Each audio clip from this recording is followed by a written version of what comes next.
Everyone. Good morning. What a spectacular day. Are we fired up or what?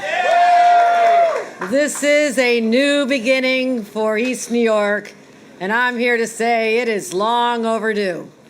This community has been underserved and forgotten for so long, and now we start righting the wrongs of the past.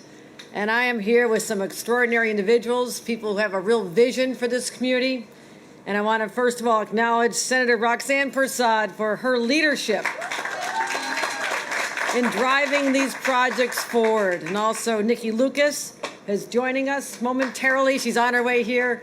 We'll be hearing from her at the end of the program. Also, Ruth Ann Visnauskas, your daughter is here. Your daughter needs to hear how extraordinary her mom is. Because I know how teenage girls can get. She's not quite a teenager, but sometimes you're just not sure your mom is really that cool. Your mom is transforming people's lives all over this state. She is making a profound difference. Let's give a round of applause to our commissioner, Ruth Ann Visnauskas. Lee Braithwaite, the chairman and CEO of Apex. Lee, thank you for believing in our community. And Arlo Chase, the Senior Vice President of Real Estate and Development. You'll be hearing from them as well. So, we all saw driving up here. A little bit of dirt, but that's all right. You saw some progress. It wasn't that long ago we were here announcing the completion of a project just in October. $425 million project on this site. But this site is a reminder to all of us. It's not the buildings, it's not the dirt, it's not the abandoned facilities that matter. It's the people of Brooklyn and the people who deserve to live in world-class, beautiful, supportive housing.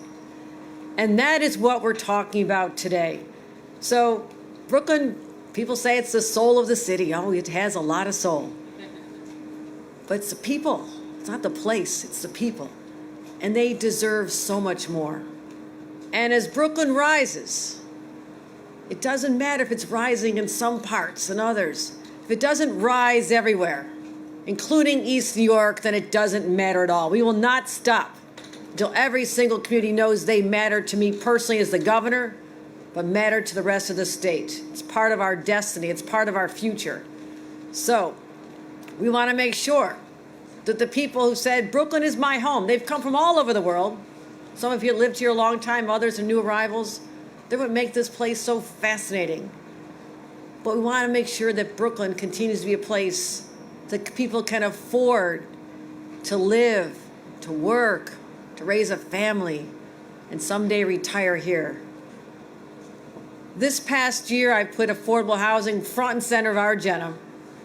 My first day of the state, just a little less than a year ago, I said we have to be bold. We have to make up for the past. So we proposed $25 billion in building 100,000 units of affordable housing over the next 5 years. That is the largest investment in affordable housing in our state's history, and I defy any other state to try and meet that one, because that's a big one, right, Ruth Ann? It is huge. Huge is the word. So we've also been talking about, not just in the context of what we did last year, but I've been giving another number of speeches about how we still have so much to catch up. People want to be here, which is great, but we've not kept up with the building to meet the demand.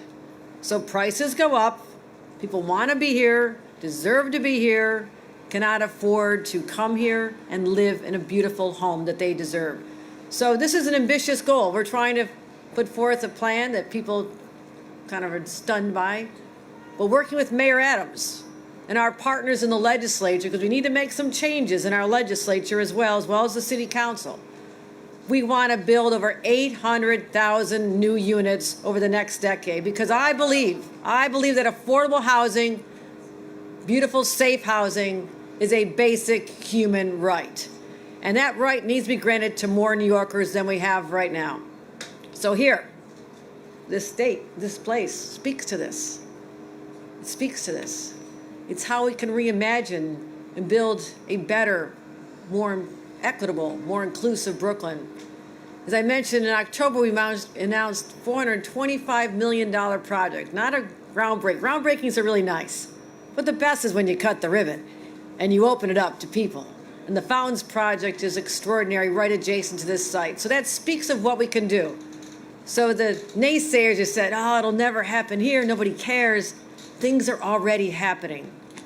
But today, we're announcing the start of a $1.2 billion project known as Alphea that'll bring 2,400 affordable units to the community. That's extraordinary. 2,400 units, all affordable housing to this community. So let's give that a round of applause. And Alphea means something. It means good health, blessing, and peace. And we're going to achieve all three of those objectives because that's what the name commands us to do. This is what this community deserves. And this will be a transformational project that'll have a profound impact on this long forgotten neighborhood. But not just on, as I'm trying to point out, it's not just on the physical structures, not just the buildings. It'll have a profound impact on the psychology of a community, how they view themselves, how they realize that we believe they matter, they have value, and they deserve more. And all of a sudden, people start saying, yeah, we do matter. This community matters. And this will transform people's lives for years to come. The first phase, $373 million, will create 576 affordable housing units. And it'll be supportive housing as well. You know, time's been tough for people. Life is hard sometimes. Circumstances out of your control. And this pandemic was particularly harsh for people. People weren't able to get their mental health services, and a lot of people self-medicated, turning more to substance abuse, and they kind of spiraled out of control here. These are also God's children, too. They deserve love and care, support, and services. That's what the whole idea behind supportive housing is. Not just give you a home and say, here's the key, you're on your own. But to say, some of you need that extra lift up. You need someone to guide you through the next chapter of your life. That's what we're doing here as well. And we'll continue that commitment to blend not just the housing, but supportive services to lift everyone up. When I speak about the psychology, you cannot imagine what open green space does to the human spirit. That's what this project is going to bring as well. Space for the entire community to enjoy, over 7,000 square feet of retail. And of course, I'm a shopper. I said, what kind of retail are we talking here? And I said it's going to be culturally diverse, all kinds of food and markets, and make the community feel at home, as well as extraordinary healthcare services. That's what people need. They won't have to go outside this community to get what they need to start building their lives back. And people have the behavioral health or developmental disabilities or intellectual disabilities. This is going to help them as well. So we want to build a community where they can flourish and achieve independence. Because this was once the Brooklyn Developmental Center. We know the path that went. But that still is a reminder that people came to the site to heal. Some of our new guests, our new residents, are going to be in that category. We're going to help them heal. That's what we do. We're New Yorkers. We take care of other people. So this will build on the legacy of the center's work, impactful work to help change people's lives. But also we look toward the future. We care about the environment. You can make tremendous changes in protecting the environment for our children's future with the buildings we're building today. And that's why this project, you'll hear more about this, residents will live in energy-efficient buildings. It'll be healthier air quality, reduce carbon emissions, and lower energy bills because of how they're going to build this. They'll have access to high-speed broadband because living without high-speed broadband is like living without air these days. People need it to survive. It's how you find out if there's a job out there that you want to apply for, how you help your kids apply for college, or how you find out about a workforce development program. It's your connection to the rest of the world, and we have to have it readily available. It is like air. We're going to make sure everybody here can breathe that air. And also, making it healthier, as I mentioned, the healthcare facility here will be second to none. People won't have to get on a bus and travel far to good healthcare. They'll be able to get treated right here. And of course, all of you have heard me speak, know how impatient I am. My first question is, well, when's it done? When's it going to be done? And I sit there with all my project managers, whether it's bold projects for the MTA and the Port Authority or projects like these. I say, how we doing, team? We moving ahead? We've hit some benchmarks. Can you shave off a few more months? So I'm going to be on top of this one, okay? You're going to see me. You're going to hear from me. If you can shave off a few months, because I cannot overstate how big this project is, what it means to me personally, of what we're doing for our citizens, our residents, our family. Because this signifies the value of this community to the rest of the world.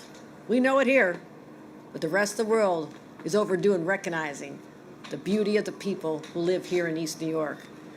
And again, we know what they've been through. They've had worse health outcomes coming out of the pandemic and even before. I mean, the pandemic didn't cause this. It just put a spotlight on the scars and the scabs that were already there. We know how bad it was. They had higher rates of violence and crime. People had given up hope. We're going to give them an alternative now. And they did lack access to good quality health care. They had lack of access to employment, higher poverty levels. It's all real here. So we can fix this. You fix the soul, the rest of the body will heal. That's what we're working on here. So it's all about health and wellness and encouraging people to enjoy the outdoors and take a walk over to Shirley Chisholm Park. I was there when it was dedicated. That is gorgeous. I travel all over the state. You have to realize this is spectacular, like you're transported into another world just in this community. So this community is special. And I'm so excited that the era of changing everything, a new era for New York, starts right here in East New York. And I want to thank our Senator, Roxanne Prasad, for all she has done as well. I want her to come up and give you her reflections on how together we're going to make New York work for everyone, starting here today. Senator Prasad.